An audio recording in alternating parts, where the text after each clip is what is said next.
Hello, everybody. My name is Susan Hawthorne, and I'm one of the two publishers at Spinifex Press. The other one is Renata Klein. And can you hear me? Yeah. Okay. So I'd just like to begin by acknowledging country, which for those of you who are overseas is something that we do in Australia, recognising the Indigenous owners of the land. So we respectfully acknowledge the wisdom of Aboriginal and Torres Strait Islander peoples and their custodianship of the lands and waterways. The countries on which Spinifex offices are situated are Jiru, Bunurong and Wurundjeri, Wadawurrung, Eora and Noongar. We also acknowledge the many women throughout history who have fought for women's freedom and the freedom of lesbians, often at the cost of their lives.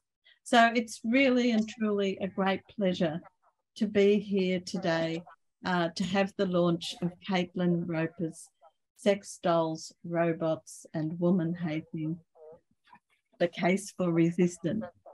So it's thrilling. It's a fabulous book. It's a tough book to read, but it is so important, and it is really not talked about very widely. And this will, I hope, get lots of notice because it's talking about something that is generally ignored. So I'm going to begin by introducing our launcher, who is Viviane Morrigan. She's had a long-standing interest in ethical science and technology from a feminist perspective. She met Caitlin when they joined the FATES, that is the Feminist Academy of Technology and Ethics, which was initiated by Professor Kathleen Richardson in the UK. The FATES began as a feminist reading group that quickly evolved into a writing project, which has produced a jointly authored book edited by Kathleen Richardson and Charlotte Odland, which will be out later this year. It's called Man-Made Women, The Sexual Politics of Sex Dolls and Sex Robots. And it's in the Social and Cultural Studies of Robots and AI series that Palgrave Macmillan is doing. As Viviane said, Caitlin has brilliantly managed to produce her own book before that one comes. So good on you, Caitlin, for getting there first. And Viviane, thank you very much. Welcome. Thank you, Susan. And thank you to Spinifex Press for inviting me to help launch this groundbreaking book, Sex Dolls, Robots and Woman Hating, The Case for Resistance, written by Caitlin Roper. The book carries endorsements by well-known critics of misogyny, including radical feminist Sheila Jeffreys, who states that it is, quote, a crucial book for the campaign to stop the sex doll and robot industry. Its relatively small number of 175 pages supports the reader to process the challenging nature of its contents, packed with detail to furnish the activist with data-based evidence valuable for constructing argument and fueling action. Caitlin calls for us to resist so-called sex dolls and robots that are pornographic replicas of women and girls produced for men's sexual use and the literal three-dimensional objectification of women. Caitlin points out that more than 95% of sales are to men, and that these objects are marketed as companions. Sounds very nice, doesn't it? A horrible twisting of the meaning of a sexual relationship through offering men their ideal woman and perfect girlfriend that can be stored away after use and or abuse.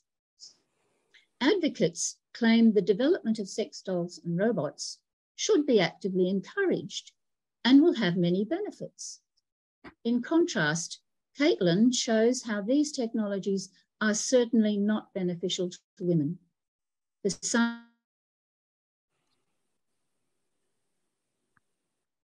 These misogynist technologies may seem marginalised issue that belongs in other people's bedroom. This book alerts us to their very real dangers. As Caitlin states in her introduction, they are technologies that legitimise and entrench the sexual objectification of women, reinforcing women's less than human status and the belief that women exist for men's sexual use.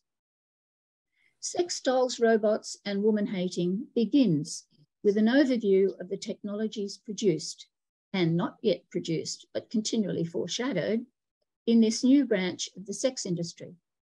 She discusses their effects on the erosion of consent as a backlash against women's rights and the way it confuses sex with masturbation. Drawing on Dworkin and McKinnon, Caitlin argues that these are not fantasy objects because they play a role in real behavioural acts that mimic rape and necrophilia using 3D pornography. Her next chapter discusses common justifications for these technologies in terms of relieving men's sexual deprivation, involving men's health and improving men's health. Her next, well, she of course tears that to shreds.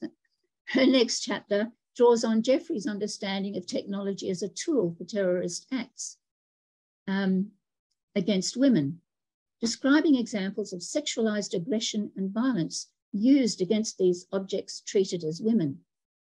Chapter 4 elaborates detailed descriptions of their use in brothels, moving on in Chapter 5 to discuss their use in public and private life and how women are groomed and gaslit to accept these, quote, dead body objects, unquote, a term coined by Shirley McWilliam in Ireland, to be used by their husbands and partners, as well as promoted by the media and the sex doll industry.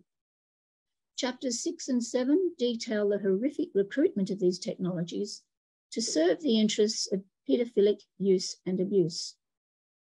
The conclusion gives us hope by documenting the spread of resistance globally and locally, with details of many of Collective Shout's successful campaigns against organisations such as Wish, Alibaba, and Etsy.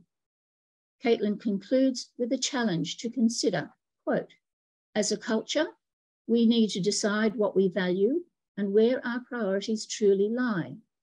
Do we endorse men's complete freedom to enact any and all of their porn-fueled sexual desires on compliant replica women? Or are we committed to upholding the human rights of women and girls? It cannot be both, she ends with. Caitlin lives in Western Australia and was educated in music. I was surprised to learn that, Caitlin. And then distinguished herself in the arts, studying sociology and anthropology. She has a long history in feminist activism. Caitlin has brought her life experiences as a mum for 3 kids to fuel her feminist activism with the organisation Collective Shout. 10 years ago, she joined forces with Melinda Tankard-Reist and a small number of other women to launch highly effective campaigns to resist the sexualisation of girls and women. After some years, Caitlin became their campaigns manager and continues to help the organisation succeed spectacularly. And it is inspiring to read their wins listed on the Collective Shout website. Other feminist grassroots campaigns that Caitlin has been committed to include Take Back the Night and Adopt Nordic WA, which advocates legislative changes to adopt the Nordic model of prostitution for Western Australia. I need a drink of water.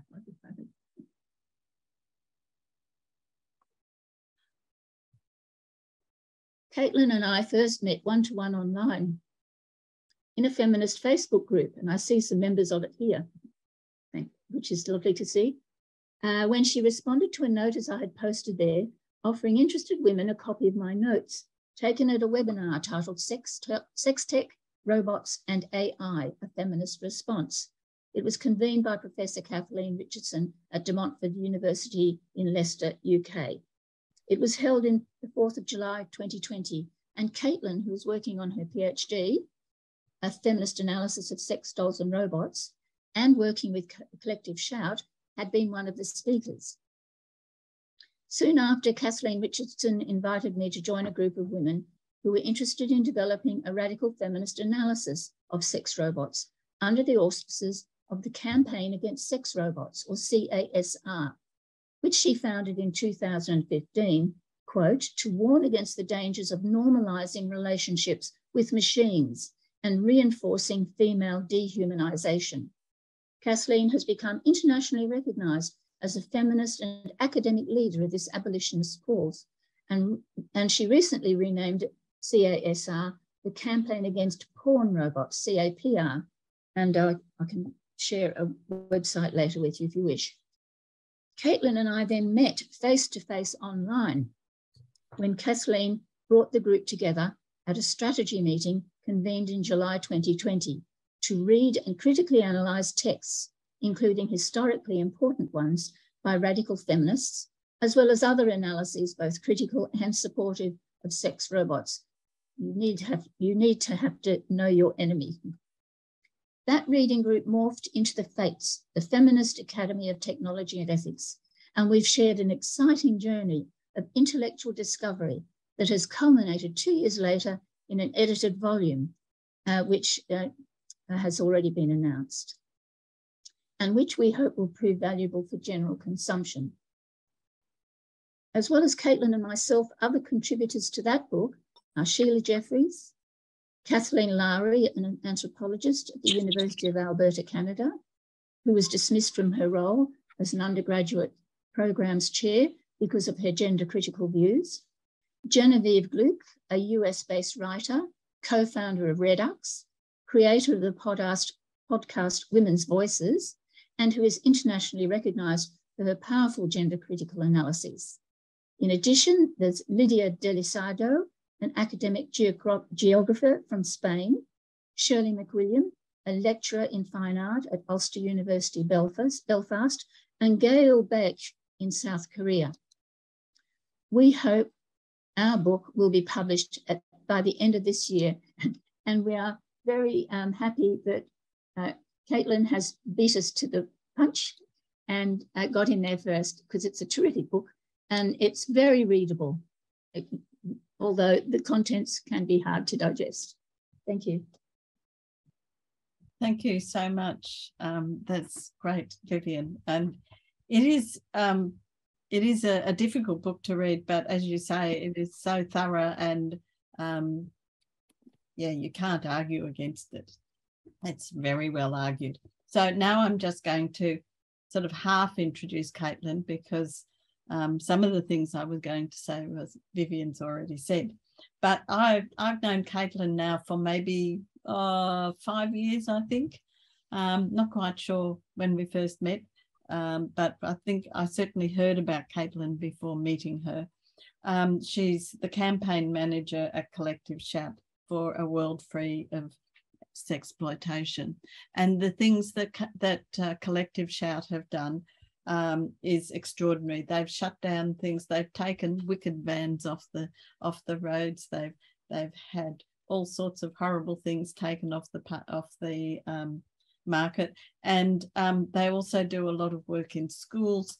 Melinda and Daniel are speaking in schools to teenage girls and boys who get to learn a whole lot of things that otherwise they wouldn't hear. So the other thing about Caitlin is she was awarded the Julie Manville Memorial Prize when she did her graduate diploma in arts, which was sociology and anthropology at the University of Western Australia.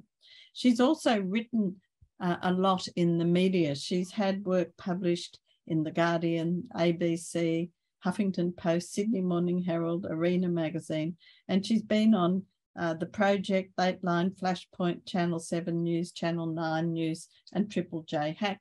And I hope they all invite you back when they see this book, Caitlin. That would be fabulous. She also wrote a commentary chapter to Prostitution Narratives, Stories of Survival in the Sex Trade, where she wrote about the Nordic model. And on that, she's a member of Adopt Nordic WA, which advocates for the implementation of the Nordic model of prostitution legislation in Western Australia. She's been a speaker and organiser for Reclaim the Night in Perth, and as Viviane has just said, a co-founder of FATES, the Feminist Academy of Technology and Ethics. That's a great name. So Sex Dolls, Robots and Woman Hating is her first book, but I do not expect it to be the last. Caitlin, your turn now. Can everyone hear me? Yes. All right. Thank you everyone for coming today. It's so nice to see so many familiar faces. I have been a fan of Spinifex Press, Australia's leading independent feminist publisher, for a decade. I would always attend these feminist events and I'd make my way over to the Spinifex table to buy their books.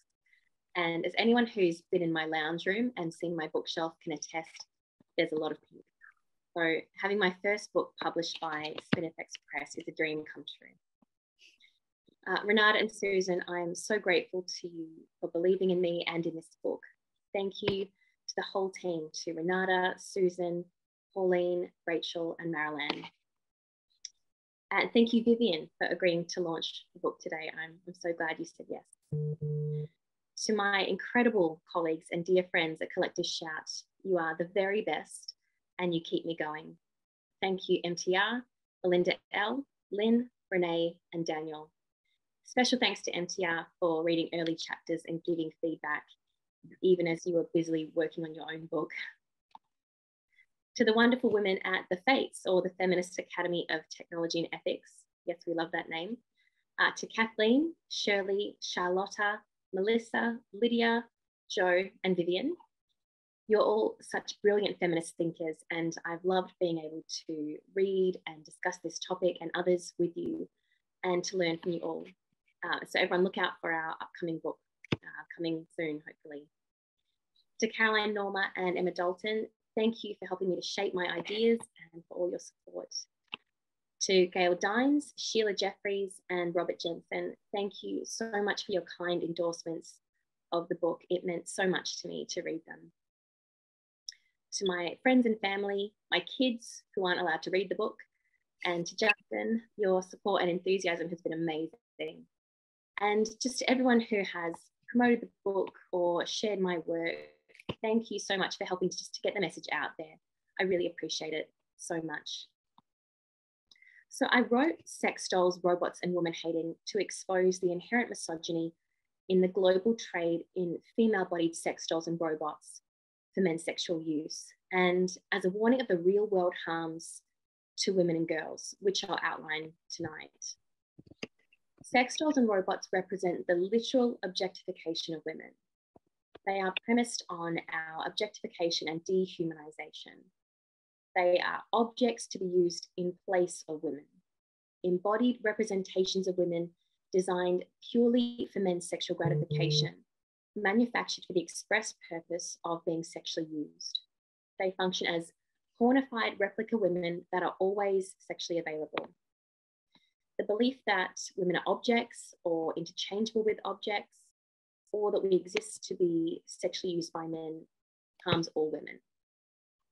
Despite this, advocates in academia, who are mostly men, big surprise, claim that the development of sex dolls and robots should be actively encouraged and that they could have many benefits, just not for women. Sex doll and robot advocates, both in and out of academia, failed to consider how these pornographic dolls and robots modeled on the bodies of women and girls might harm women and girls. They neglect to examine how female-bodied sex dolls and robots reinforce and further entrench attitudes of sexism, how they diminish women's humanity, or encourage men's sexual entitlement to women's bodies. They don't consider how sex dolls could function as a form of sexual harassment, as men impose their sexual fetish on women in both public and private, how women are being harmed by their partner's sex doll use, or violated by sex dolls made in their likeness without their consent. They fail to contemplate how replica women's sex dolls that are endlessly available for men's sexual use could contribute to rape culture or men's violence against women. they appear to be more concerned with men's orgasms than the very real harms to women and girls, which I document in the book. One of the things I explore is how the production and use of female-bodied sex dolls encourages and contributes to male violence against women. Sexual objectification is at the root of men's violence against women in all its forms. If women are seen as things, as objects, rather than fully human, then it becomes easy to justify our abuse and mistreatment. And we can't address an epidemic of male violence against women without challenging that routine, everyday, normalized sexual objectification of women.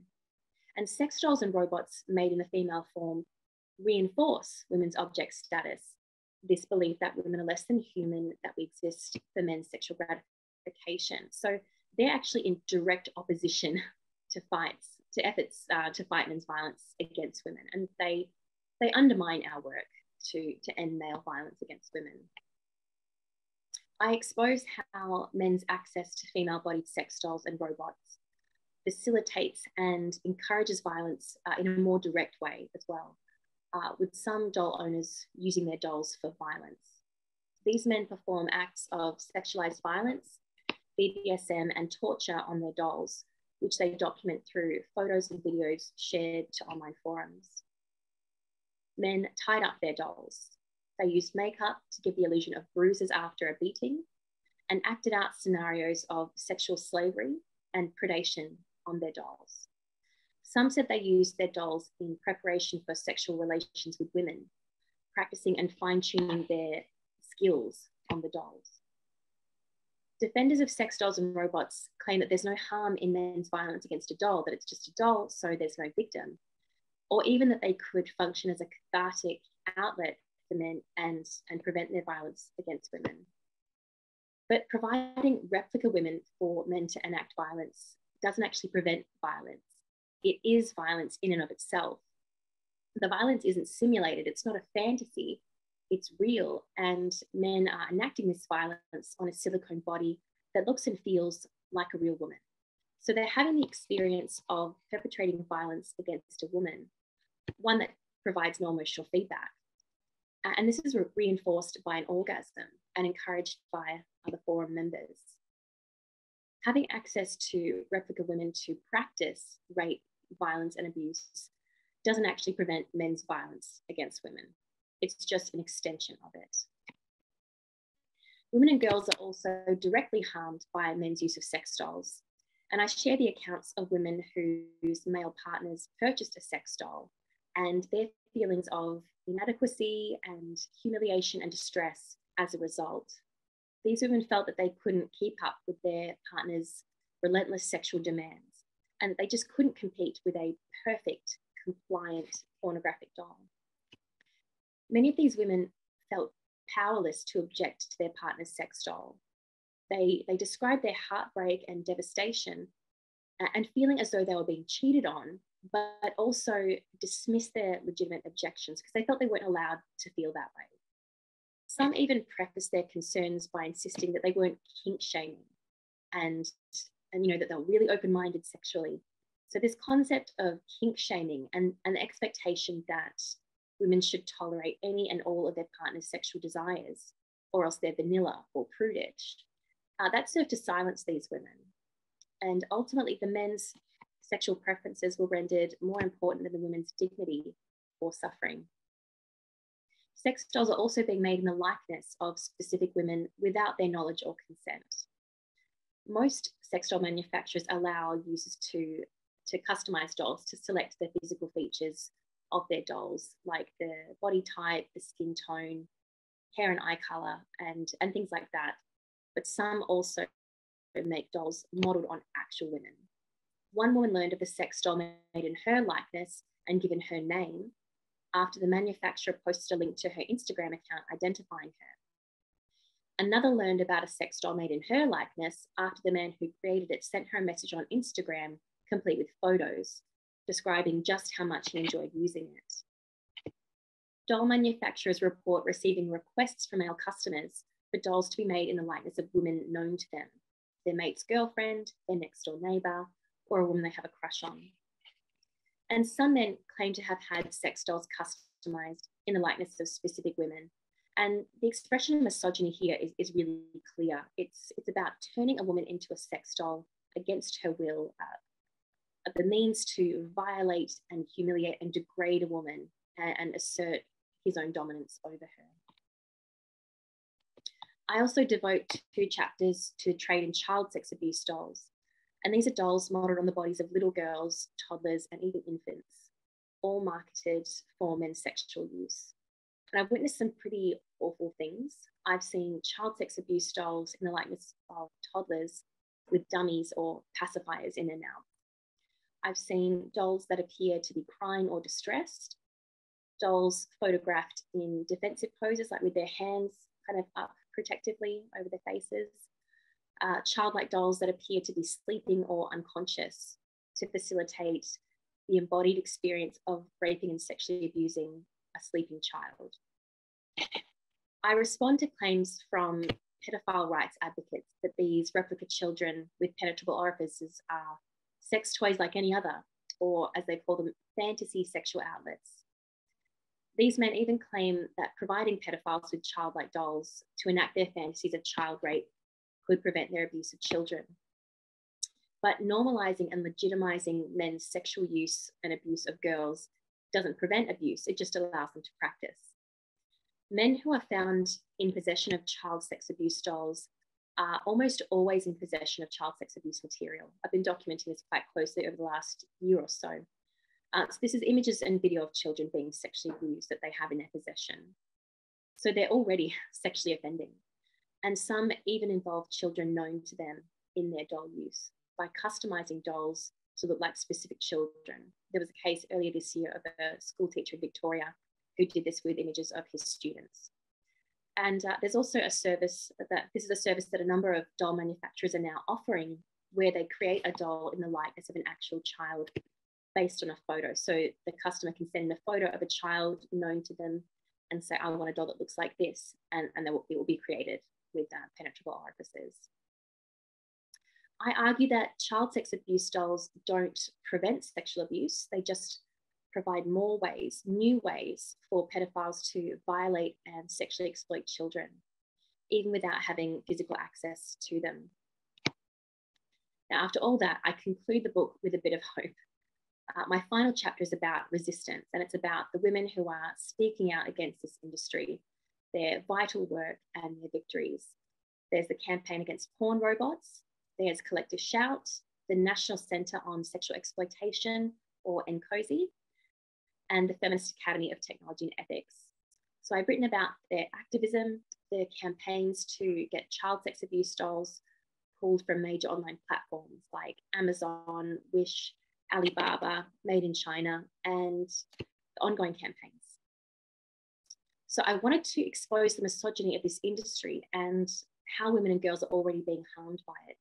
But more than that, I hope to inspire readers to action.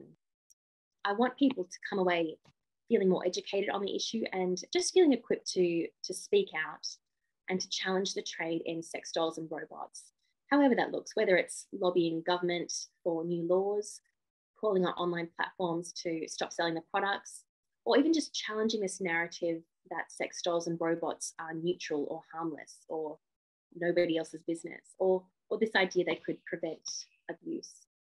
At Collective Shout, we're trying to get a global campaign for uniform laws against child sex abuse dolls going, and we would love your help and support to challenge the trade in sex dolls and robots.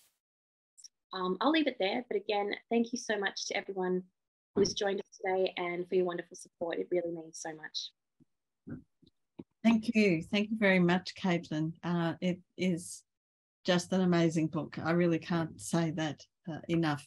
But we are able to have some discussion. If anyone has a question, you can either put it in the chat or you can raise your hand, and you raise your hand by going down to the reactions section, and then you see that there's a hand raising option there. Hopefully you can. For some reason I can't see it tonight.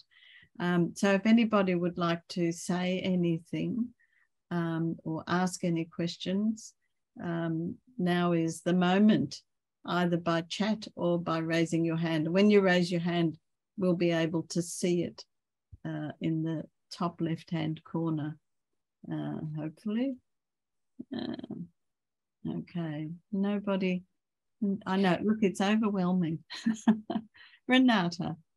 Yes, well, if nobody else wants to ask a question, I have one for Caitlin. Caitlin, in your book, you describe very well how, for instance, in Australia, the import of child sex dolls is actually prohibited. But then you describe very well how the sex doll producers have already produced ways how to subvert this and still get them in. And maybe you can say a few words about that, because I thought that was incredible, really. Sure. I think a lot of that is probably a bit more relevant to the US. In Australia, our laws are very good. And from what I read in the pedophile forums where I was conducting research for the book, they're mainly really frustrated with Australia. The pedophiles don't like the Australian laws because it does make it so hard for them. And they'll say things like, you know, this is not in Australia necessarily, but in the US, they'll say, you should really get your child sex abuse doll now, because you never know when your government might ban them.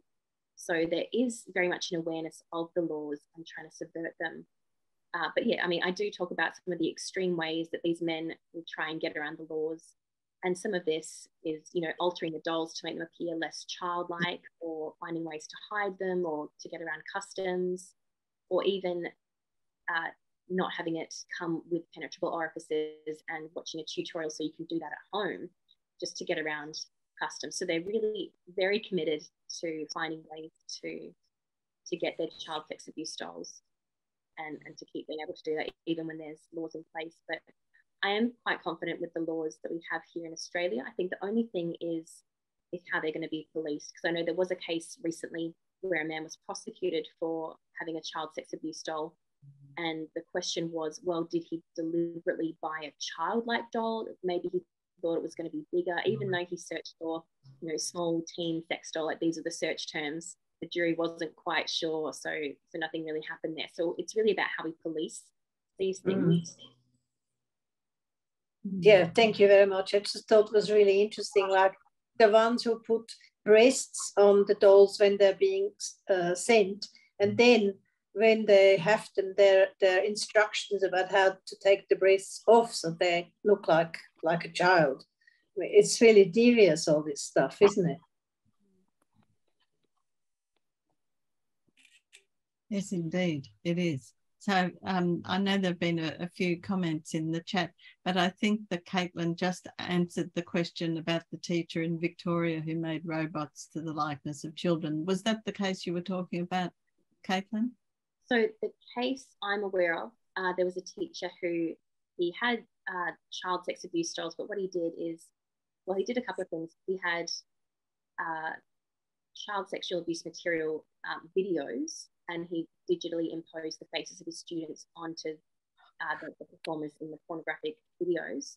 And he also made, using the school photos of the children, he printed out face masks and he put those on the dolls so he could incorporate different children, different students at his school into his use of child sex abuse dolls. So when the advocates say, you know, better a doll than a child or something, it's like, well, it doesn't even work like that. It's not either or, it's in conjunction with the abuse they're already perpetrating against children. So was he actually prosecuted?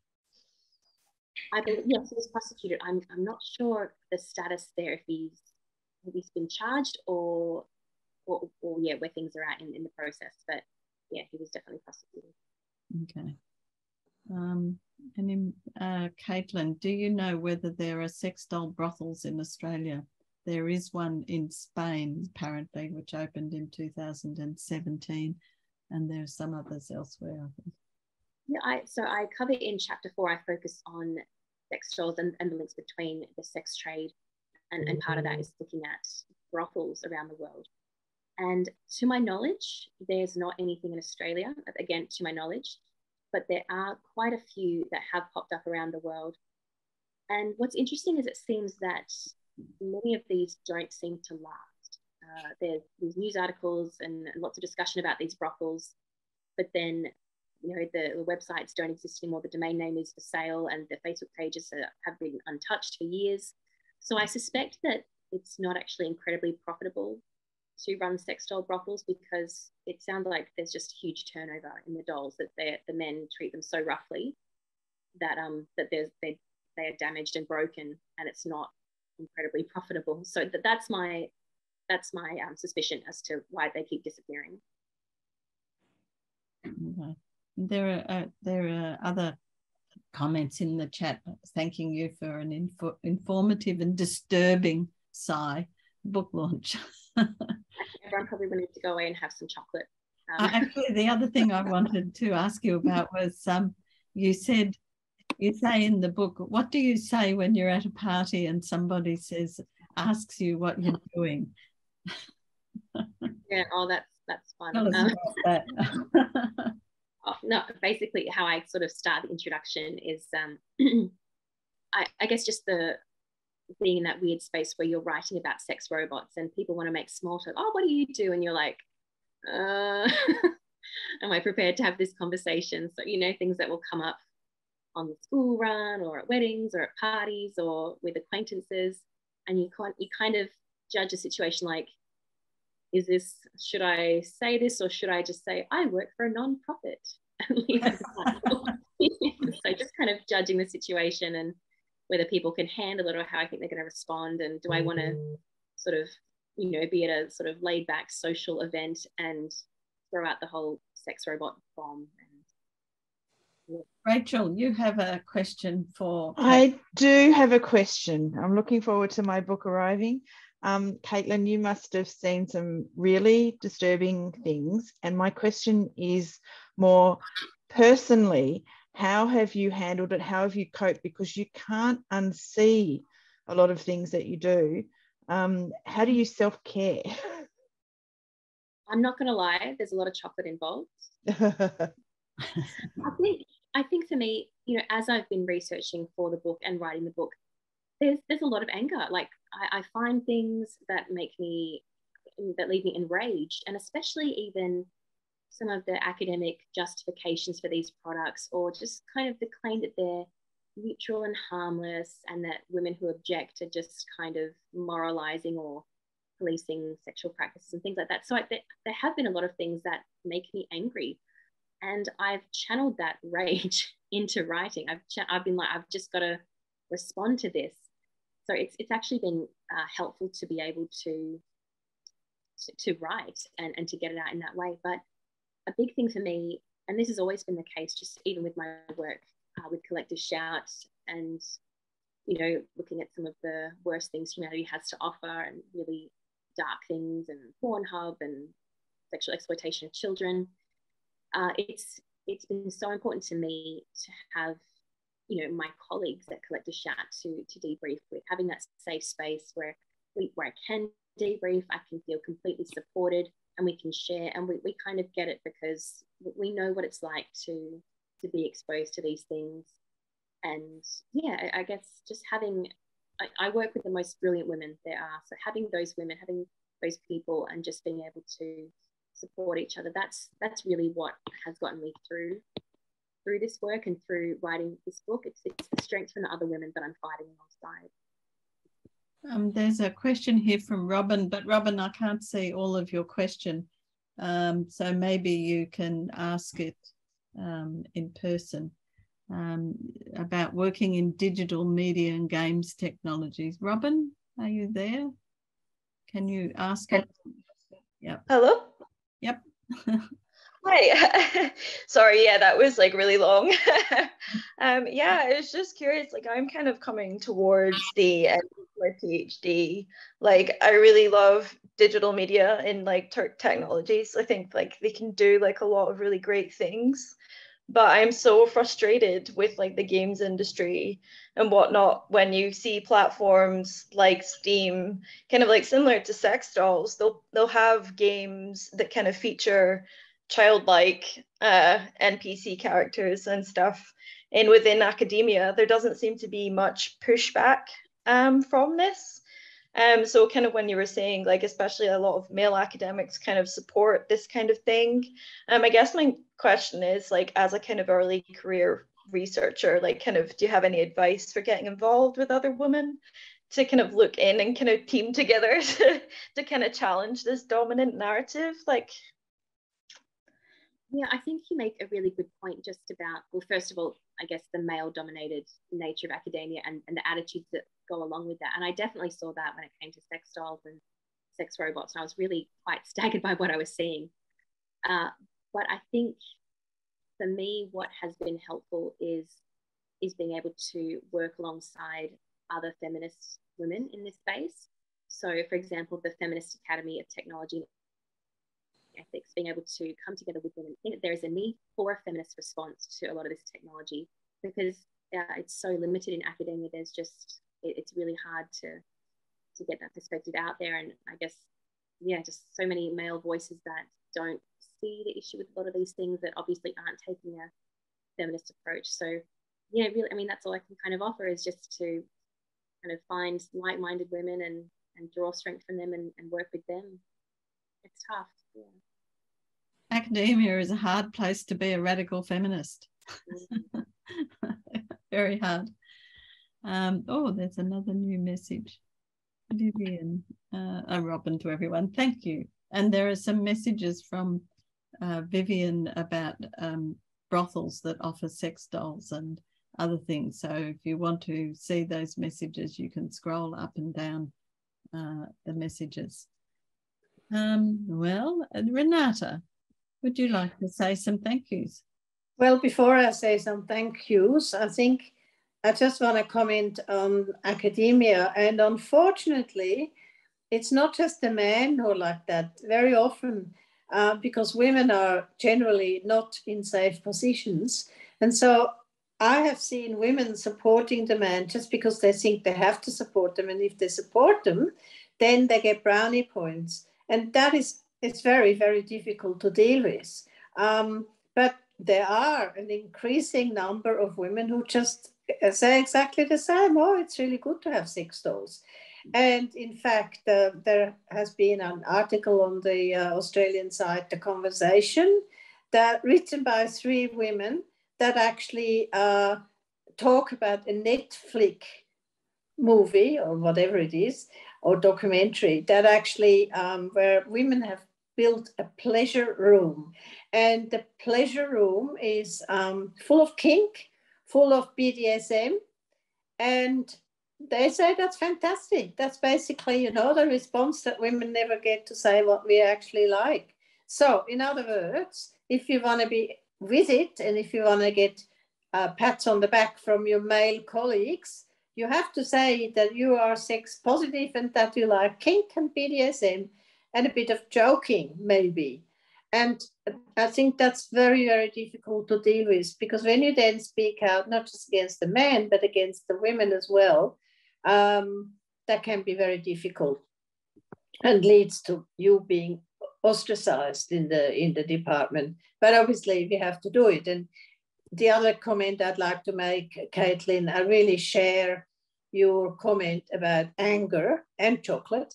But anger, I think anger can be extremely positive. And I think of women like Sheila Jeffries, who, and have spent their life writing about really unspeakable things that she describes, and like her new book, Penile Imperialism, which we will launch on the 13th of September, does that in great detail.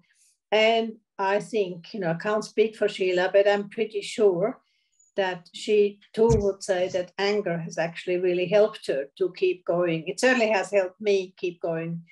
My anger against anything to do with reproductive technology, and especially surrogacy, and the arrogance that these people have. And exactly the same thing, like, oh, it's a good thing, we have to support it because, whatever. So I think that's good that you've been able to use your anger productively. So anybody else has any comments or should we move to the last phase?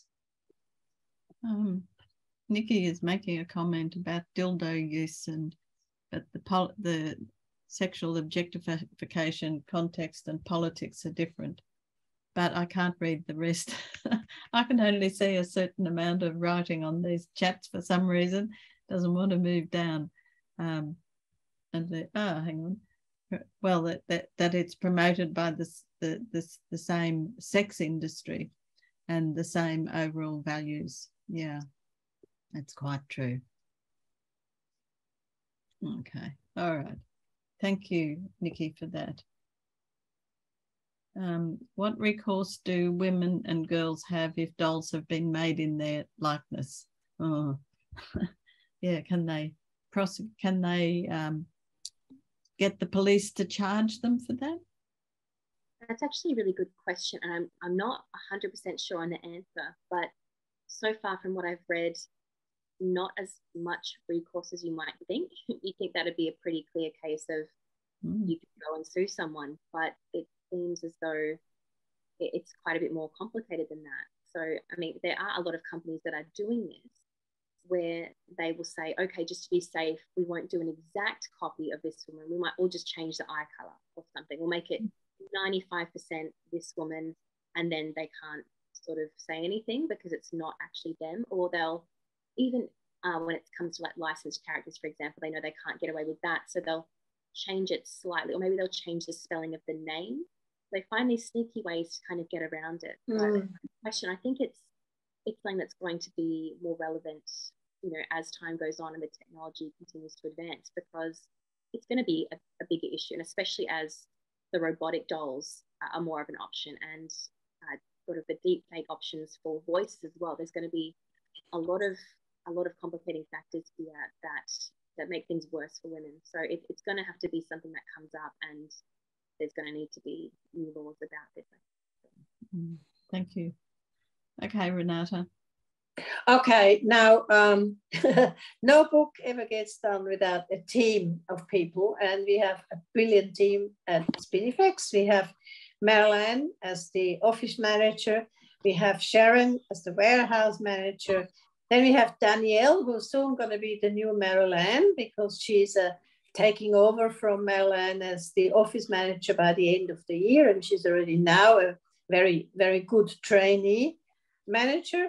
So thank you, Danielle. Then we have, of course, Pauline, our senior editor. And I have to say, Pauline found it very, very hard to work on this book. And I remember one point she said to me, I'm going to read it backwards.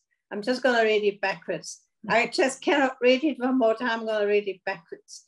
And it is a hard book to read, but I don't want to put people off from buying it. It's an incredibly important book. It's, I think, one of the new issues that have come up more recently, and you really need to know what these people are up against. It's just another full affront against women.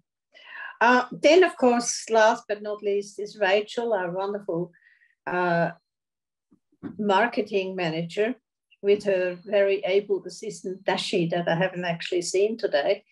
So, and normally I would also call and thank Caitlin Roper, who does the Spinifex Press socials. But I can still say that because I did ask you to put something up on your own book. So in the interest of disclosure and disclosing that Caitlin Roper is also doing the social media for Spinifex. And thank you very much, Caitlin, for doing a brilliant job. So you got so many careers, but I really think you should ask writer to it because the book is written so very clearly.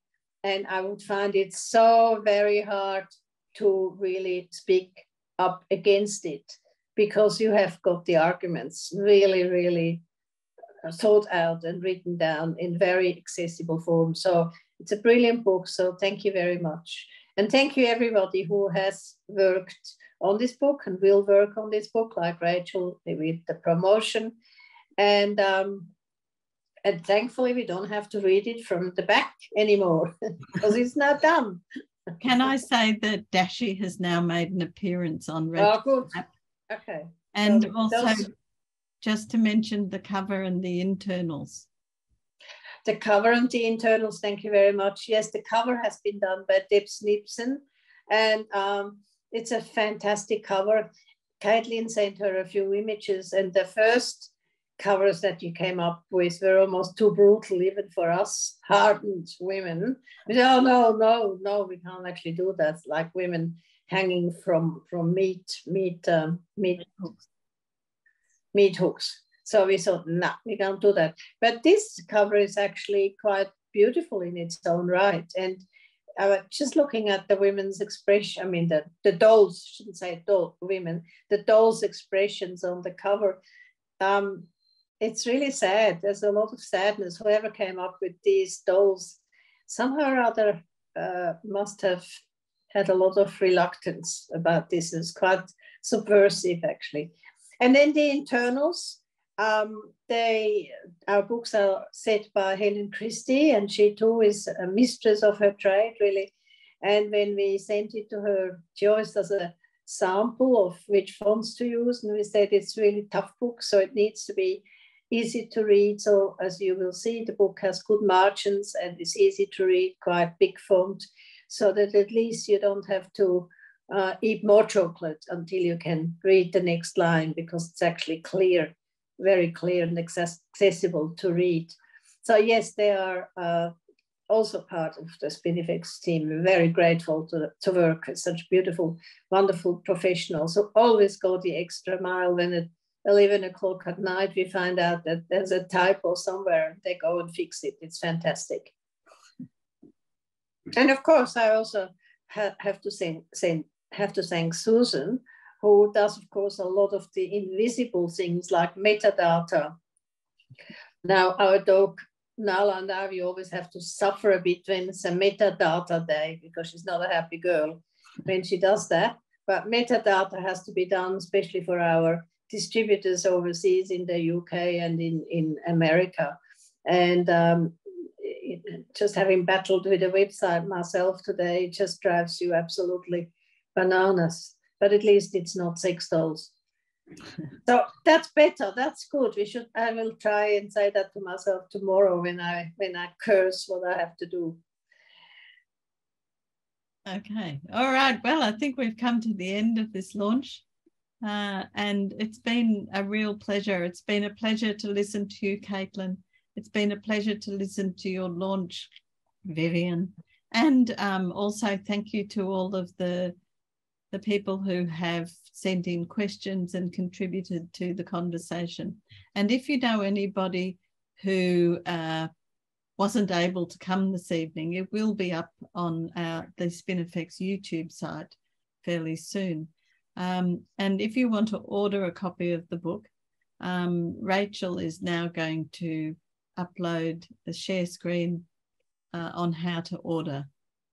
So if you are in Australia, the easiest way to order it is to go to the Spinifex website, www.spinifexpress.com.au. If you're in America, then through IPG, our distributor, www.ipg.com, as well as the usual online monsters, the big online retailers who we don't need to name. And in UK and Europe, Gazelle, www.gazellebookservices.co.uk. The books might not be quite there yet, but they should be. So there could be a delay of a week or so, but it's basically a simultaneous release all around the world. So thank you. And thank you for everybody for coming tonight. I really appreciate it. And I just want to add, for those of you who will be in the UK in October, both Caitlin and Melinda Tankard-Rees will be presenting at Filia, and it'll be a session on actually collective shout. And Caitlin will be talking about the sex doll book, and Melinda will be talking about her porn book, the accounts by 25 women about their experiences with men who use porn. So this will be a very dynamite session, no doubt. And so if you don't know about Philia, maybe Google it, F-I-L-I-A. It's a great conference. It's in Cardiff this year from the 22nd to the 24th of October. And it's over 1,000 women. I think they said 1,500 this year, so mostly radical feminists. So it's fantastic. And it's Philia, filia.org.uk. Okay. All right. Well, that's it. Thank you. Thank you, everybody, for coming. And it's been lovely to see you and hear you.